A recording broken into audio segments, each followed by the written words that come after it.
이제 16장을 15장에 아까 이곳은 많은 분들이 휴거를 왜 하느냐라고 얘기를 하시는데, 다른 것이 아니라 여기서부터 들어가던 본경에 6번째 대접 때 예수님이 재림을 하시는데요. 그리고 나서 7째 대접이 쏟아지면 이 지구가 완멸해요. 그게 이제 16장에 다 나오는 말씀이에요. 그거를 이제 무천년은 상징으로 보죠. 그렇기 때문에 휴거라는 건 다른 이유가 아니라, 예비처에서 보호받지만 예비처도 지상이잖아요. 지구 완멸은 이 세상에 다 엔드기 때문에 거기서 건지겨서 사실은 휴거를 하는 거죠. 휴거는 다른 이유가 있는 것이 아니에요. 그래서 그 계시를 15장에 보게 되면 어떤 공중에 어딘지 모르겠는데 유리바다가 있고, 거기 보니까 나중에 막 불이 막 보여요. 그래서 그곳이 바로, 왜냐하면 거기서 모세의 노래, 어린 양의 노래를 부른다고 했는데, 성경에 보게 되면 홍해를 건너고 모세의 노래를 불렀잖아요. 그래서 출애굽 때에는 홍해를 건너고 모세의 노래를 불렀지만, 우리가 공중 휴거될 때는 모세의 노래, 어린 양의 노래를 부르게 될 것이다. 그리고 불이 다 그 유리바다에 비친다는 얘기는 이 지구가 완멸되는 걸 다 보는 것이죠. 다 우리로 하여금 하나님께서 보게 하신다, 그렇게 봅니다. 그때 그걸 보게 하실 때 무서워서 눈을 감는 분도 계시고 있겠지만, 중요한 것은 14장 앞에 나와 있는 영원한 복음 반드시 기억하세요. 영원한 복음은 다른 것이 아니라 재림의 복음을 함께 전할 때 영원한 복음이 되는 겁니다. 어제도 몇 번 말씀드렸죠. 한국교회는 2000년 전 초림, 구원자와 고난자로 오신 예수님 너무나 잘 아는데, 다시 재림하실 만왕의 왕이시죠. 승리자와 심판자로 오실 거는 잘 증거를 합니다. 우리 근데 사도신경에 다 고백을 하죠. 다 고백하고 있잖아요. 다시 오신다라고 하는 죽은 자와 산 자를. 우리가 다 고백을 하면서도 그 얘기를 안 하기 때문에, 종말론이 닫힌 거 지금까지 여러 번 얘기 드렸죠. 그래, 닫혀있다. 15장은 바로 공중. 그래서 많은 분들이 휴거에 관한 계시가 계시록엔 없다. 성경 전체에 데살로니가전서 여러분들 아시는 말씀처럼 거기서 이제 죽은 자들이 먼저 일어나고 우리 살아남은 자들도 이끌린다. 그거 하나가 있는데, 계시록에는 이 15장 이한날 큰 낫을 가지신 분, 그 예수님이거든요. 먼저 곡식, 그 곡식이 바로 예수님 재림 때 휴거로 보시면 되고, 악인들은 뭐요? 아주 하나님의 진노의 포도주, 그 포도 악인들을 다 예수님 재림 때 심판을 하시는 것이죠. 그래서 15장에 있다라고 하는 겁니다. 그 다음에 이제 17장입니다.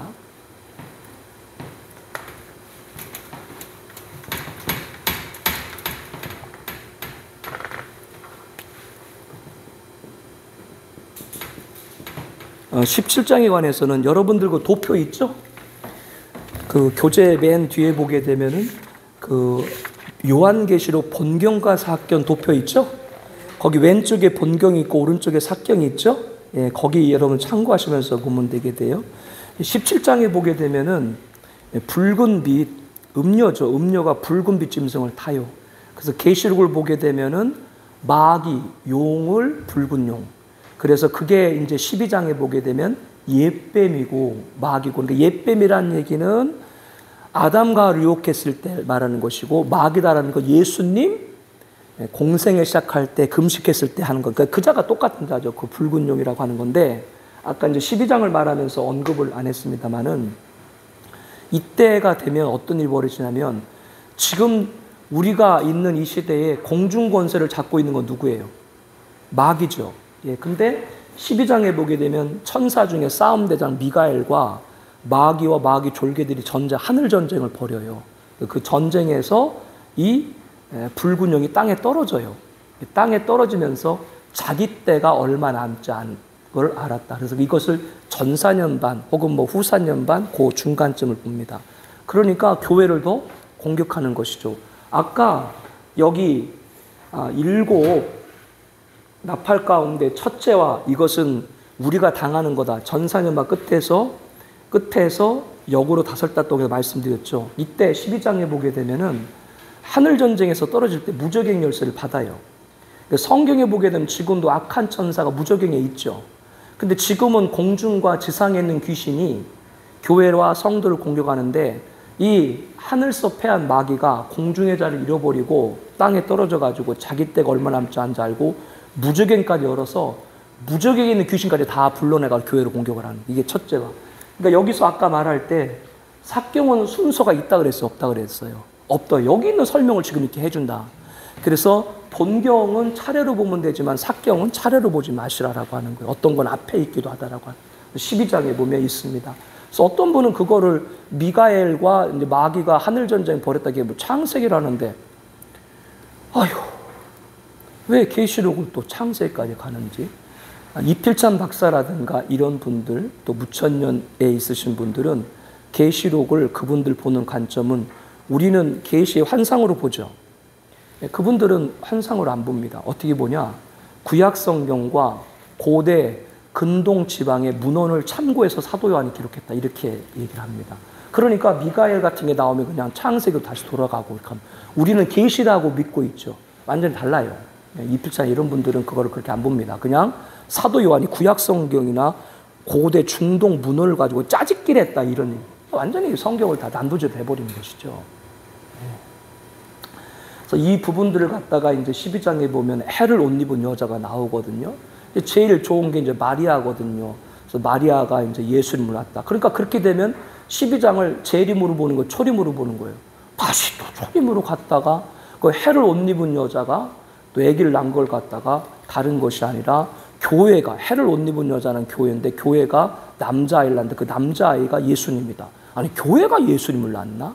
그래서 해를 옷 입은 여자라는 건 다른 것이 아니라 마지막 때 전사년반 두 증인을 통해서 진리를 사수한, 그 제가 아까 앞서 7교회 말씀드릴 때 여러분에게 서머나 빌라델피아 말씀을 드렸죠. 사탄에 해당 자칭 유대인, 목사가 아닌데 목사인 척하면서 공격할 때 그때 이제 거기에 그들이 넘어가지 않고 끝까지 예수 이름을 지킨 그런 분들이 12장에 해를 옷 입은 여자, 해라고 하는 것은 은혜를 말하고 여자라는 건 교회인데 거기서 아들을 낳았다라고 하는 것은 그 아들이 다른 것이 아니라 두 증인입니다. 근데 여기서 이제 착각하는 게 두 증인 보면 쇠막대기를 가졌거든요. 철장 권세. 그래서 계시록 19장에 보게 되면 예수님 재림할 때 쇠막대기를 갖고 나오거든, 철장. 그래서 이게 예수님 아니야 그러는데 두아디에라 교회를 살펴서 아까 계시록을 보게 되면 2장 3장에 두아디에라 교회의 얘기를 하면서 그때 그 배교에 빠지지 않은 자들에게 쇠 막대기의 권세를 준다 그랬어요. 그래서 두 증인 아까 얘기할 때 전사년반 활동을 하고 끝나고 나서 후사년반 시작될 때 짐승에게 적그리스도에게 죽임당한다 그랬죠. 근데 전사년반 동안 아무 손도 못 대는 거예요. 쇠막대기가 있기 때문에. 철장 권세. 그래서 철장에 나왔을 때 그거를 예수님으로만 보지 말아라. 이미 교회와 하나님의 종말사자들에게 철장, 쇠막대기를 주어서 악한 대적을 물리치도록 했다라고 하는 것이죠. 이 부분을 잘 구분해라라고 하는 겁니다. 그리고 이제 17장에 보게 되면은 여러분들이 거기 보게 되면은 여기서 아까 제가 10뿔 얘기했고 여기 그 7 나팔 얘기할 때 첫째 나팔은 적그리스도고 둘째 나팔은 적그리스도를 도와줄 10뿔 제국, 적그리스도 제국을 말씀드렸죠. 그러니까 이 자에 관해서 17장에 보면 잘 말씀을 드리는 거예요. 먼저 음료가 나오는데 붉은 비침승, 그러니까 적그리스도가 붉은 비침승으로 나오는 것이고 18장과 연결해 보게 되면 땅의 임금과 땅의 상인들이 결탁을 해요. 땅의 임금은 권력을 말하고 땅의 상인은 물력을 말하는데 우리가 살고 있는 시대는 권력 그럴 때 대통령만 말하는 것이 아니라 모든 사람이 추구하는 게 권력이죠. 모든 사람이 추구하는 게 물력이죠. 대표적으로. 그러니까 권력과 물력을 얻으려면 이 음료를 통해서 적그리스도와 하나가 되어야 되는 거예요. 그래서 적그리스도가 전 세계를 지배하기 전에 거짓 선자가 하는 일이 뭐냐면 종교를 통합. 왜? 종교를 하나로 하지 않고는 세계를 지배할 수 없는 거예요. 뭐 그건 여러분 상식과도 같은 얘기죠. 그렇기 때문에 하는데 그 음료가 누구냐라고 했을 때 이렇게 생각하시면 돼요. 종교 유엔 본부. 전 세계 종교를 하나로 묶는 유엔 본부.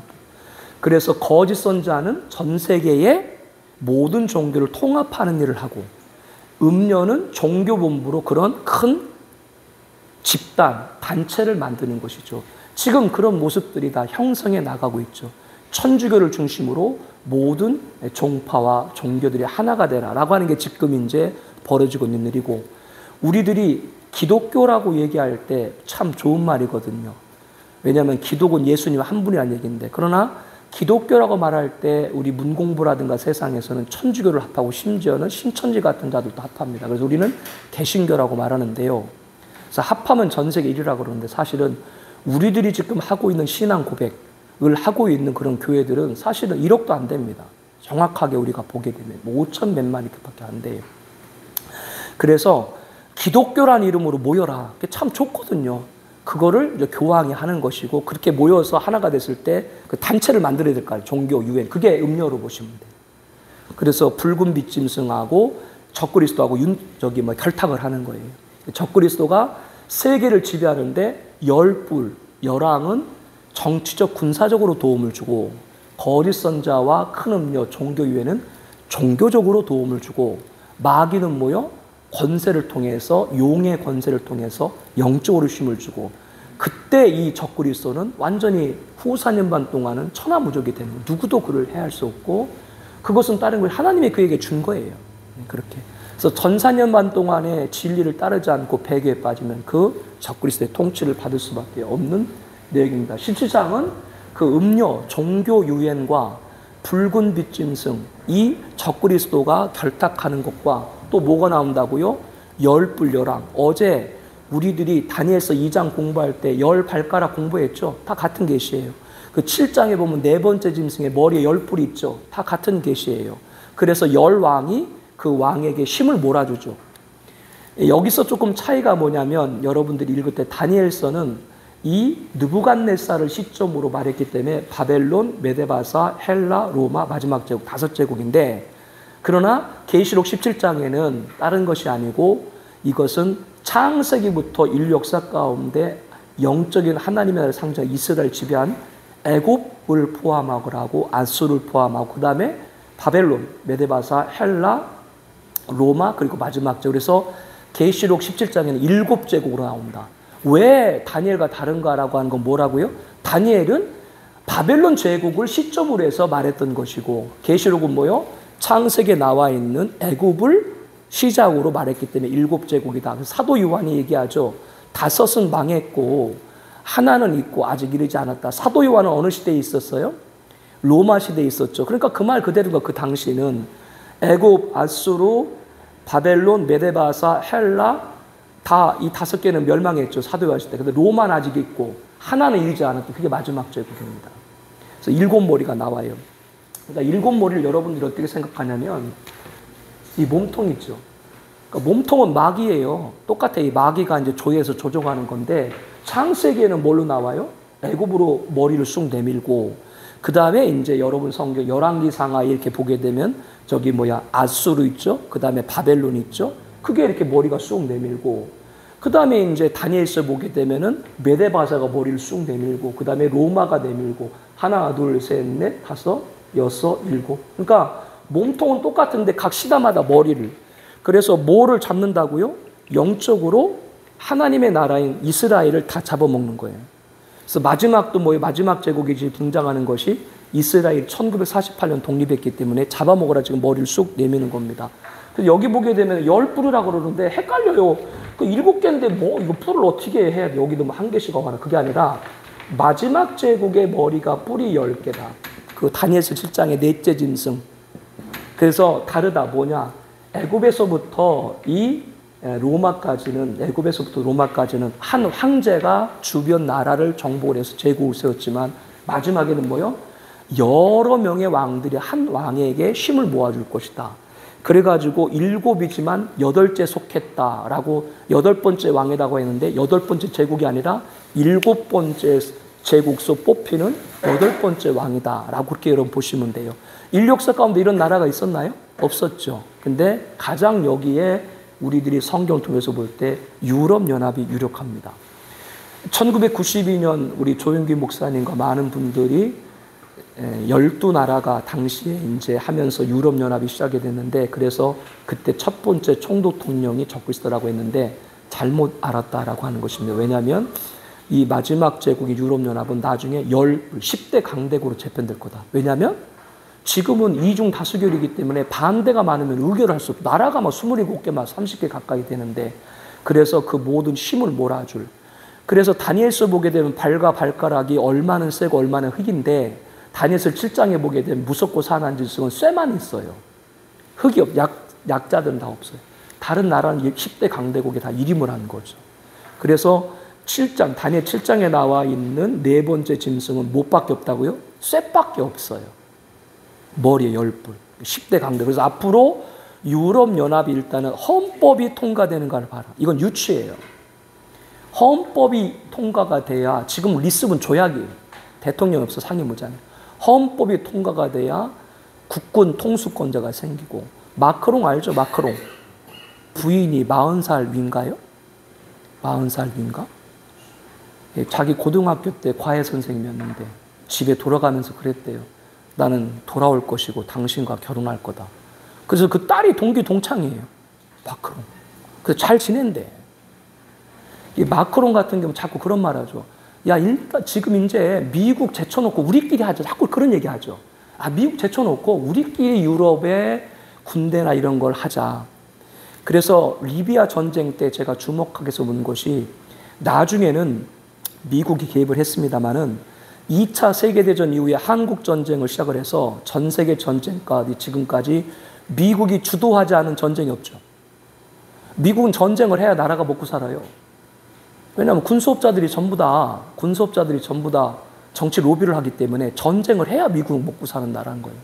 지금 뭐 여러 가지 해서 우리나라가 뭐 윤석열 정부 들어가지고 미국의 무기들을 전 정부 몇 년 거보다 다 구했다는데, 위기가 고조될수록 오히려 미국은 좋은 거예요. 왜? 무기 파니까. 오히려 좋은 거예요. 그래서 지금 방금 말씀드린 대로 지금 이제 그 미국이라든가 강대국들이 이렇게 있는데, 2차 세계대전, 한국전쟁 이후에 모든 전쟁은 미국이 주도를 했는데, 리비아 전쟁 때문에 영국과 프랑스가 먼저 공격했습니다. 아, 이거 보고 제가, 이제 유럽이 주도조 나가는구나. 그래서 그런 거. 제가 여러분에게 말씀드릴 때 저는 한 은사 가운데 시대에 나타난 여러 역사적인 사건을 성경과 저는 조명한다 그랬죠. 그래서 유럽이 자꾸 자기 자체 군대, 지금도 있긴 있습니다만은 미국이 도와주지 않으면 안 돼요. 그래서 자기 자체 군대, 그리고 또 그 부분에 있어가지고 유럽연합이 독자적으로 하려고 한다라고 하는 겁니다. 1989년인가요? 동독, 서독이 흡수 통일을 됐죠. 그래서 외국에서는 88년 서울올림픽을 대단하게 봅니다. 그때 핸드인 핸드처럼 서울올림픽 이후에 전 세계의 나라들이 하나가 되는 그런 역사. 그래서 방금 말한 동독이 서독과 흡수 통일됐고, 또 소련이 붕괴가 됐고, 이런 일이. 그래서 굉장히 서울올림픽을 높게 평가를 하는데, 우리는 높게 평가해요? 안 평가해요? 그냥 거기 그 불 뭐라 그래요? 거기 그 밝히는 성화? 성화 불타다가 비둘기 죽은 것만 얘기를 해. 본질이 본질. 굉장히 이제 중요한 역사의 그런 88 올림픽을 하는데, 그때 동독이 이제 결국에는 이제 서독과 흡수 통일하면서, 베를린 아시죠? 많은 분들이 베를린이 남북으로 갈렸다 그러는데 아니에요. 물론 동서로 갈렸습니다만은, 이게 이제 독일이라면 원래 이렇게 해서 서독이 있고 동독이 있다면, 베를린은 이 동독 가운데 있어요. 베를린은. 그래서 여기서 이제 장벽을 이제 친 거죠. 그래서 서독 측에서는 그 2차 세계대전 이후에 영국, 프랑스 이런 나라들이 그 독일을 지배한 거 아시죠? 지배라기보다도 분할 통치한 거 아시죠? 그리고 동독은 소련에서 와서요. 그렇기 때문에 여기를 가려면 이 비행기, 연합기, 그러니까 연합군의 그 비행기를 타야만 갈 수가 있어요. 이게 이렇게 된 거예요, 사실. 근데 이제 끝까지 이제 서독이 놓질 않았죠. 저거를 우리 반 줘라. 왜냐하면 상징성이 있으니까. 그래서 이제 이게 이제 장벽이 무너지기 시작하고, 브렘베르크 거기에 이제 무너진 거 여러분 아시는데, 거기 가면 독일은 치욕입니다. 러시아, 영국, 프랑스 강대국 국기들이 다 있어요. 그 수도에. 치욕이에요, 사실은 독일은. 그래서 이렇게 돼가지고 흡수 통일을 서독을 했는데, 이때 동독은 소련이 지배를 했으니까요. 지금도 동독의 베를린을 가보게 되면 양쪽의 건물이 똑같아요. 모스크바까지. 그래서 베를린에서 모스크바까지. 이게 이제 그 러시아가 갖고 있는, 이 모스크바가 평지이기 때문에 이 평지를 지키기 위해서 주변의 나라들 다 자기 위성국가로 만든 이유 거기 중에 하나 있거든요. 대신 소련이 뭘 내걸었냐면 이제 더 이상 미국과 서방은 동진하지 말아라. 더 이상 올라오지 말아라. 근데 여러분 소련 붕괴됐죠. 그리고 뭐 폴란드 여러분 아시는 것처럼 체코슬로바키아 다 되면서 나토에 전부 가입됐죠.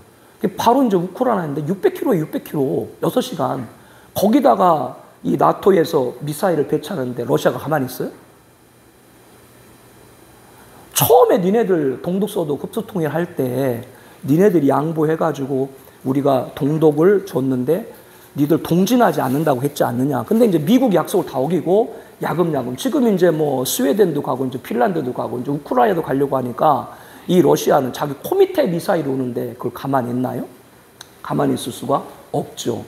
그래서 지금 여러 가지 이제 국제 정세를 얘기하고 있는데 이런 모든 것들을 보게 되면 아직도 막강한 힘을 가지고 있는 미국과 유럽이죠. 러시아 보세요. 판판이 깨지고 뭐 국력 그러더니 다 도망가고. 그래서 10불의 열왕은 미국과 유럽에서 나올, 그러니까 적그리스도도 유럽연합에서 나올 가능성이 많다. 이건 유추입니다.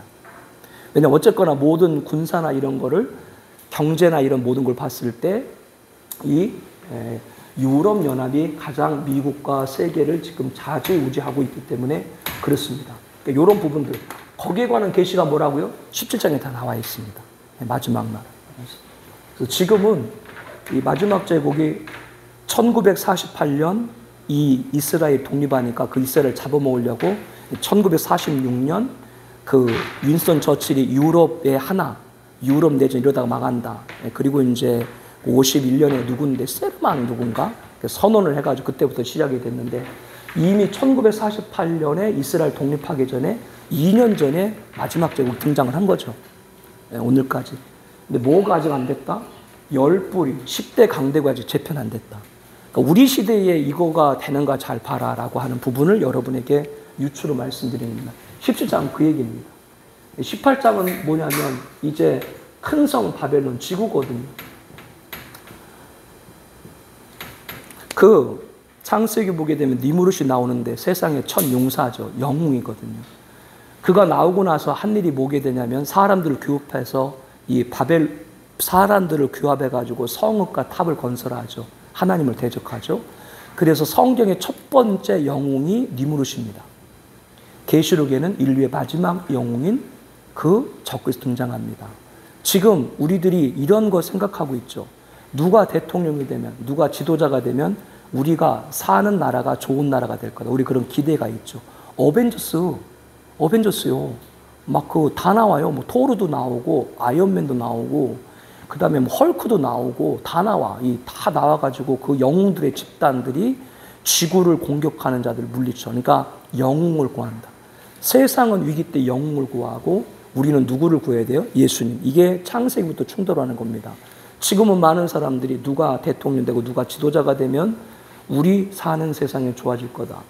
죄송한 표현으로 윤석열 대통령께서 취임하셨는데 푸르고 푸른 그리스도의 나라가 왔나요? 우리들에게 말씀하고 있습니다. 이 세상의 지도자, 군왕들 그들에게 통해 가지고 이 땅에 진정한 평화가 오는 것이 아니고 만왕의 왕 예수님 오셔야 될 줄 믿습니다.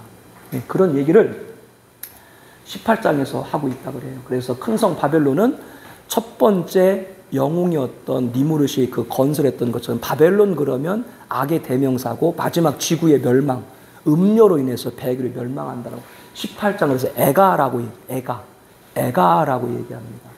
그리고 이제 19장이 나오는데 19장은 좀 나눕니다. 1절부터 10절까지는 혼인 기약이 이르렀고 혼인 잔치에 관한 얘기가 나오거든요. 이거를 갖다가 이제 세대주의에서는 예수님 재림 전 공중 휴거되고 공중에서 7년 동안 혼인 잔치 한다라고 얘기하는데 그러나 그것은 천년왕국에 대한 설명입니다. 왜냐하면 우리들이 이렇게 여러분 이해입니다. 들으시면 돼요. 천년왕국은 시원집과 같고 천국은 본집과 같다라고 비유해서 여러분들이 생각하시면 됩니다.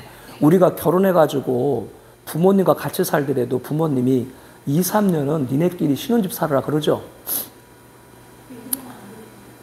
여러분들이 결혼하면서부터 계속 시부모 모시고 살았어요? 그리고 나서 2, 3년 지나면 합하죠.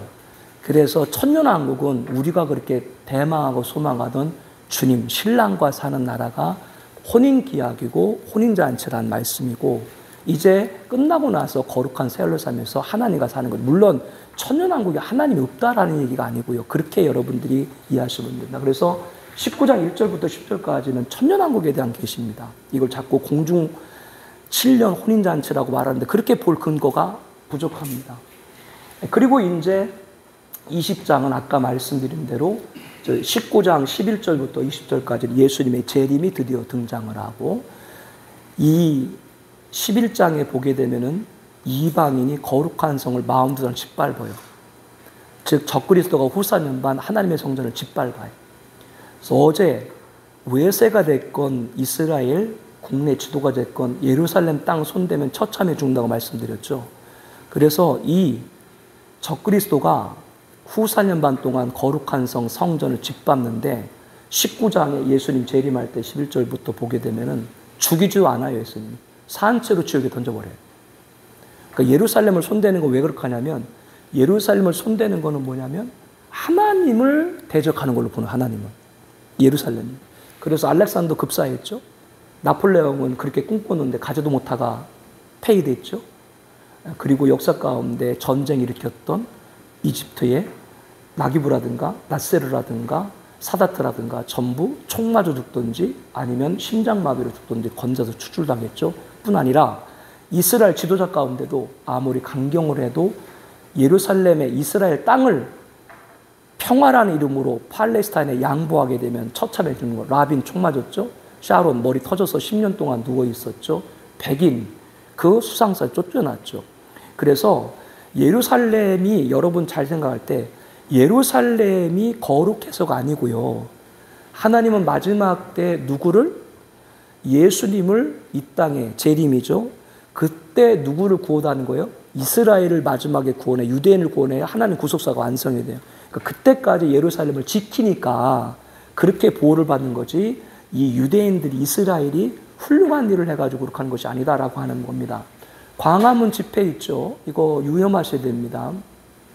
태극기 나오고 성조교 나오고, 성조교 나오는 건 이해가 됩니다. 왜냐하면 우리 동맹이잖아요. 그러니까 우리가 공격받으면 미국이 공격받은 걸로 개입을 하지 않습니까? 근데 이제 이스라엘 국기를 갖고 오시죠.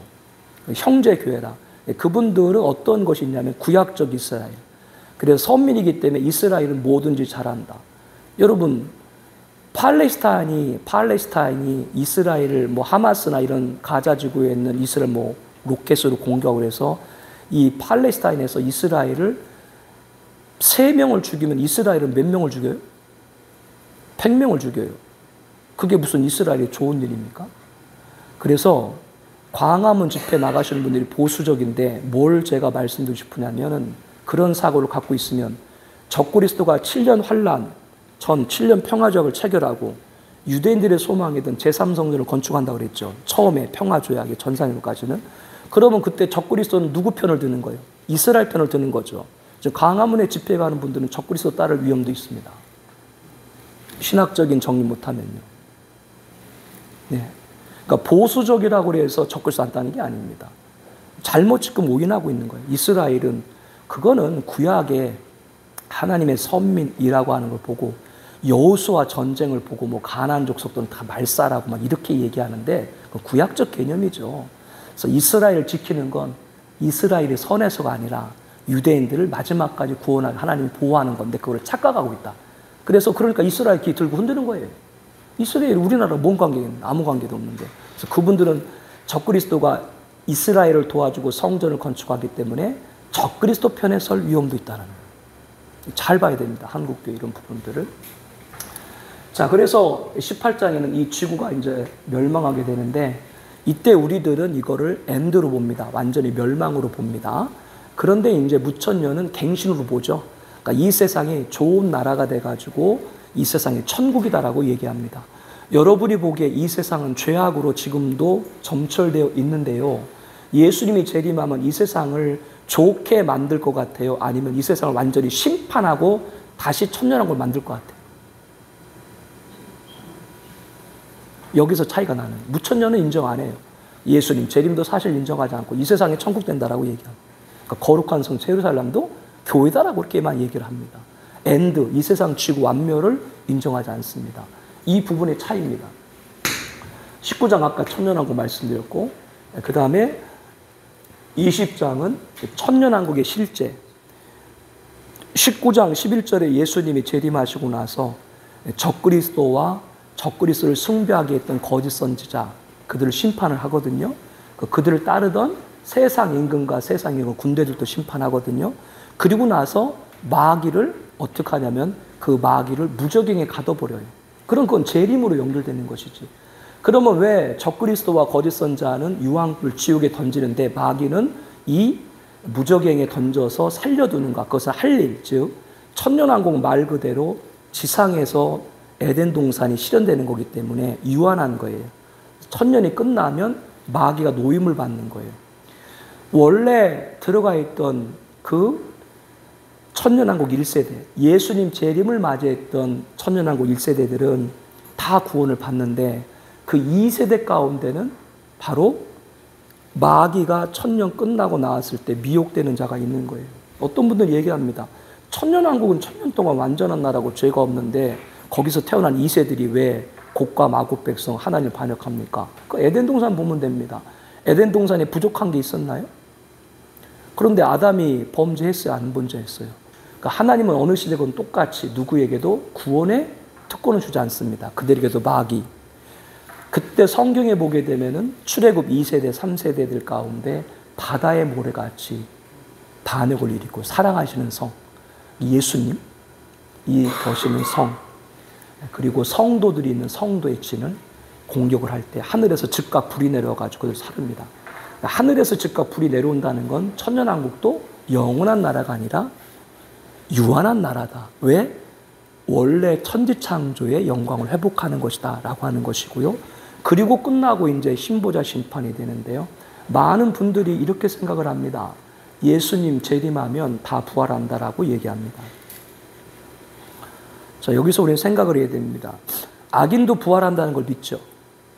그래서 무천년은 그냥 예수님 재림한다라고 그렇게 딱 얘기하고 그러면 다 신보자 심판이고 거룩한 새 예루살렘이 끝난다라고 얘기를 하는데 역사 전천에서는 첫째 부활이 있고 마지막 부활이 있다.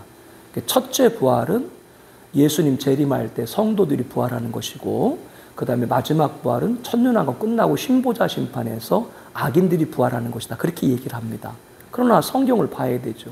계시록 20장에 보게 되면은 첫째 부활자에 대해서 기록하고 있는데 하나님의 말씀과 예수 이름 때문에 목배임을 당한 자들, 짐승에게 경배하지 않은 자들, 그러면 그들의 일반 성도의 순교자예요. 성경에 그대로 그들이 첫째 부활자다. 바로 아까 두 증인 있죠. 전사년반 끝나고 나서 두 증인은 짐승에 죽임되고 3일 만에 부활승천한 자, 그들을 말합니다. 첫째 부활. 이들이. 왜 그럼 두 증인 사명자들은 그때 먼저 부활하는가? 그래서 계시록 19장에 보면 예수님이 재림하시는데 재림할 때 하늘 군대가 같이 내려와요. 여러분 예수님이 뭐 일일이 그거를 무슨 심판하겠어요? 그 하늘 군대가 바로 이 두 증인 순교자들입니다. 즉 하나님께서는 악인들을 심판하는데 순교자들 손을 통해서 심판하게 합니다. 그들은 심지어 신보자 심판에서 하나님이 자정한 보좌고 좌우에 보좌가 있는데 거기 앉아가지고 악인을 심판하는 권세를 받습니다. 첫째 부활. 그러니까 순교자가 제일 큰 거죠. 영광. 그 후로는 천년이 참에 나주만. 그럼 그걸 보게 되면 첫째 부활자는 방금 말한 순교자고 나머지는 천년이 참에 부활한다고 하는 건 그 문맥을 볼 때 천년이 참회라고 하는 건 거기서 성도를 말하는 거예요. 불신자를 말하는 거예요. 문맥으로 볼 때. 아니 첫째 부활자 순교자 말하고 그 다음에 천년후라고 하는 건 성도를 말해요. 그래서 백보자 심판에서 성경 예수님 말씀한 대로 의인은 생명의 부활로 악인은 심판에 동시에 부활하는. 그리고 아까 말씀한 대로 신보자 심판에 하나님이 계시고 좌우에 순교자들이 보좌에 앉아서 성경의 보좌는 하나님의 보좌만 있는 것이 아닙니다. 이미 4장에 24장로들이 보좌에 앉았다고 기록되어 있고 창세기 20장에 방금 말한 순교자들이 악인을 심판하는 권세와 보좌에 앉았다라고 말씀하고 있습니다. 순교자들이 큰 은혜를 주시는 것이죠. 이거는 특권을 주는 게 아니라 상급의 차이입니다. 그냥 평범하게 주일날 예배 드리고 신앙생활 한번 하고 바울처럼 참수를 당하면서까지 주의 복음을 증거하다가 부름받은 사람하고 천국의 상급이 같다? 아닙니다. 같을 수가 없습니다. 같을 수가 없습니다. 그래서 이렇게 성경은 첫째 부활자, 순교자, 그들이 바로 누구라고요?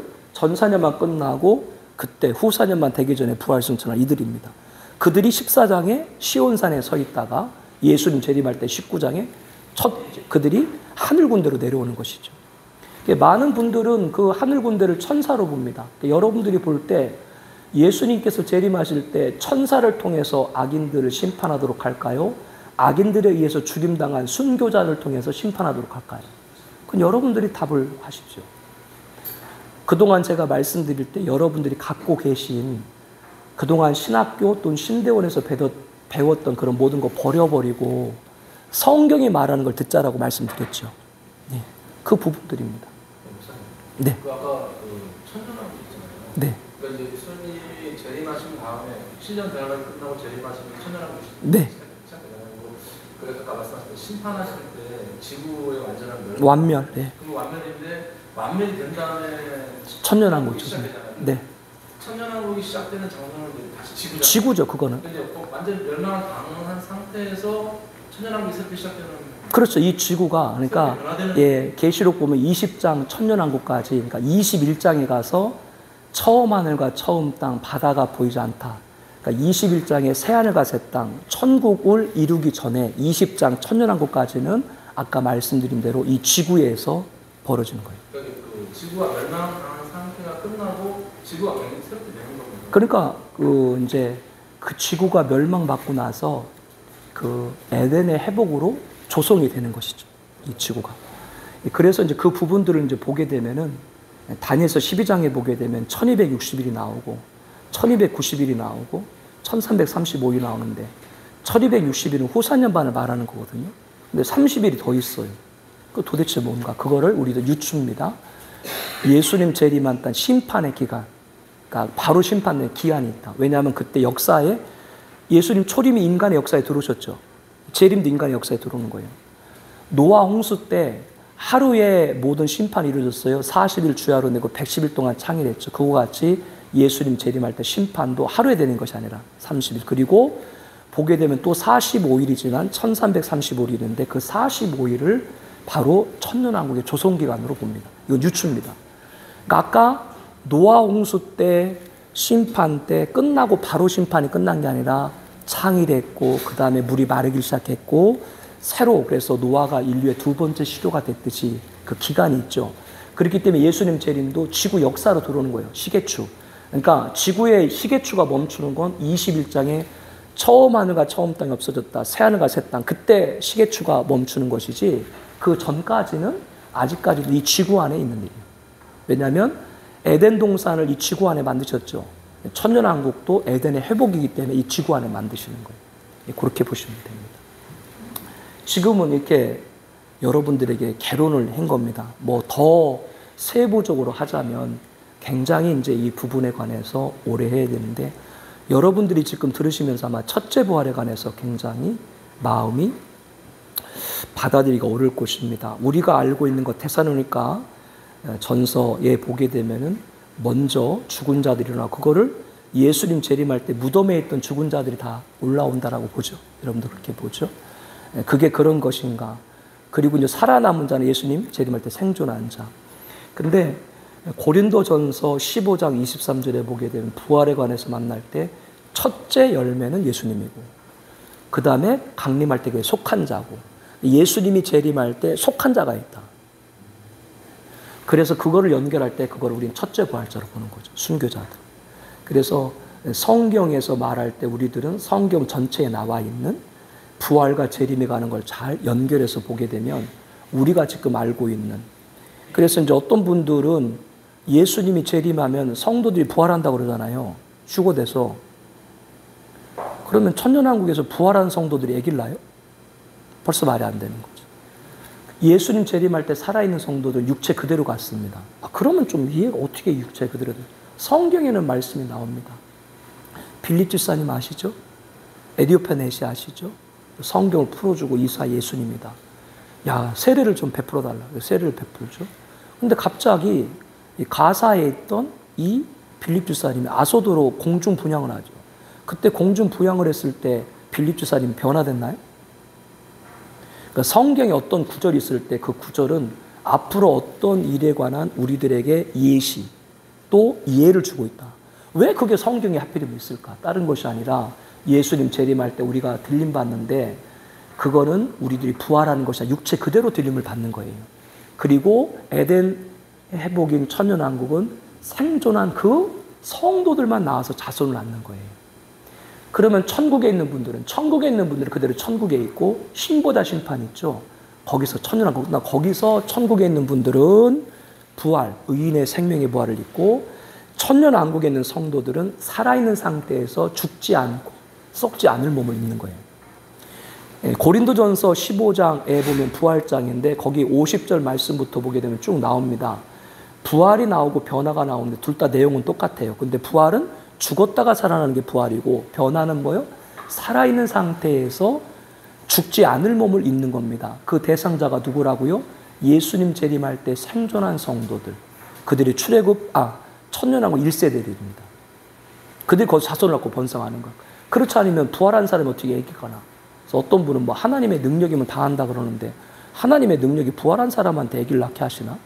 예수님 뭐라고 사두개인들 부활을 인정하지 않으니까 뭐라고 그러셨죠? 천국은 시집도 안 가고 장가도 가는 거 모르냐 라면서 천국에서의 삶은 우리들이 결혼해서 아기를 낳죠. 왜냐하면 천국에 들어가는 건 혈과 육을 갖고 들어가는 것이 아니기 때문에요. 그래서 그 말씀 볼 때 이 부분을 여러분들이 성경 보시고 또 지금 처음 듣기 때문에 굉장히 혼란이 될 수가 있는데 이 부분들 여러분 잘 분별하면 되겠습니다. 질문 있으면 하세요. 질문. 들으면 뭔가 좋긴 좋은 것 같은데 이거를 적용하고 해석하려면 좀 힘들죠. 그래서 11장에 작은 두루만 먹으니까 입에선 단데 배에선 써요. 계시록을 배우면 좋아요. 근데 그걸 증거하려고 해봐요. 쓰지. 11장에 나옵니다. 여러분들이 배가 쓰는다는 것은 지금 섬기는 교회 목양에 적용하기 어렵다는 얘기거든요. 그러나 영원한 복음 재림과 함께 증거될 것이라면 계시록을 열어야 된다. 설사 미흡하대로 열다 보면 성령께서 하실 줄로 믿습니다. 질문 없으세요? 네. 첫째 부활을 하잖아요. 네. 첫째 부활 하신 분들이 그러니까 이제 같이 오는 천사 심판자로서 그렇죠. 예수님이 재림할 때 하늘 군대가 있는데 그 하늘 군대 우리를 그거는 천사가 아니라 아까 말한 순교자. 예, 그들이 예수님 재림할 때 그 하늘 군대, 즉 악인들에게 죽임 당했던 순교자들이 악인들 심판한다. 우리 그렇게 보는 거예요. 그분들은 천년왕국 같이 존재하나요? 그렇죠. 그렇기 때문에 그들은 달라요. 뭐가 다르냐면 천년왕국 보게 되면 예수님과 이미 부활한 첫째 부활자가 사는 그런 사랑하는 성이 있고 일반 성도 육체를 갖고 천년하는 사랑의 성이 따로 딱 구분되고 있어요. 첫째 부활자는 왕권을 주는 거예요. 예수님이 왕이신데 왕권은 왕이 아닌데 왕의 권한을 주는 거라잖아요. 예수님이 무슨 뭐 일일이 다 통치합니까? 그게 아니라 왕권자. 성경이 그대로 나옵니다. 예수님이 12제자들에게 너희들이 앞으로 12보좌에 앉아서 12지파를 다스릴 것이다. 내가 모든 소유를 너에게 줄 그 말씀이 다 거기에 연결되는 거예요. 순교자에게 왕권자로서 천년왕국에서 뭐요? 일반 백성들을 통치하고 예수님의 권한을 위임받아서 그리고 천년왕국 끝나고 신보다 심판에서 뭐요? 악인들을 심판하는 권세를 받았다고 20장에 딱 나옵니다. 그러니까 순교자에 어마어마한 그러한 걸 주는 거죠, 권세를. 네. 그 천년왕국에 순교자들이 죽었다 다시 살아서 예수님하고 내려온 거잖아요. 그렇죠. 천년왕국? 아니죠. 예수님 재림은 천년왕국 전에 있기 때문에 아까 이게 말씀한 대로 두 증인과 14만 4천 한 존재로 봤잖아요. 11장에 보게 되면 두 증인이 나오는데 그들이 전사년 반 예언사에 감당하다가 전사년만 끝나고 부활승천하거든요. 그리고 14장에 보게 되면 14만 장 천상에 서 있거든요. 천국이거든요. 거기 있다가 19장 예수님 재림할 때 하늘 군대로 내려오는 것이죠. 예. 예수님 재림이 천년왕국 전이니까요. 아니 그들이 천년왕국으로 들어가는 거 아니에요? 그렇죠. 왕권자. 그들은 왕권자. 그러니까 그들은 이제 한번 죽었다가 다시 그렇죠. 부활이죠. 그들도 천년왕국이 있고 그렇죠. 살아있는 남은 자는 네. 몸의 상태요? 첫째 부활자는 말 그대로 부활자고 예수 부활자인데 현재 살아있던 사람은 그들이 예, 예수님 재림할 때 생존한 성도들이 들림받게 되는데 그들이 이 몸 그대로 천연왕국 들어간다. 아기를 낳고 단 이렇게 간단히 생각하세요. 범죄 이전에 아담의 몸을 입는 거예요. 천연왕국. 그렇게 쉽게 생각하면 돼요. 무슨 말이에요? 천년왕국에 살아서 그 들어간 사람을 생육하고 번식 그렇죠. 하잖아요. 네. 그런데 이제 그 순교자들은 다시 살아난 몸이잖아요. 왕권자죠. 그들은 다스림. 왕권자인데 그들의 몸의 상태가 어떠냐? 부활체. 첫째 부활. 그렇죠. 일반. 그러니까 왕권. 예수님이 부활하셨죠. 예, 예수님이 부활하셨죠. 왕이시죠. 첫째 부활자도 전사년만 끝나고 부활한다는 거예요. 이거를 이제 무천년은 다 그냥 교회로 상징으로 돌려버리는데 우린 그렇게 해석한다라고 하는 것이죠. 성경에 딱 나와요. 목뱀을 받았으면 순교자지. 그게 어떻게 모든 성도입니까? 모든 성도가 될 수가 없죠. 모든 성도가 악인을 심판하는 권세를 받나요? 아니죠. 그들은 순교자입니다. 그래서 그들은 부활의 몸을 입고 천년왕국에서 왕은 아니죠. 왕권자로 예수님의 왕이신데 권한을 위임받아서 통치하는 것이고 일반 성도는 거기서 자손을 낳고 번성하는 것이죠.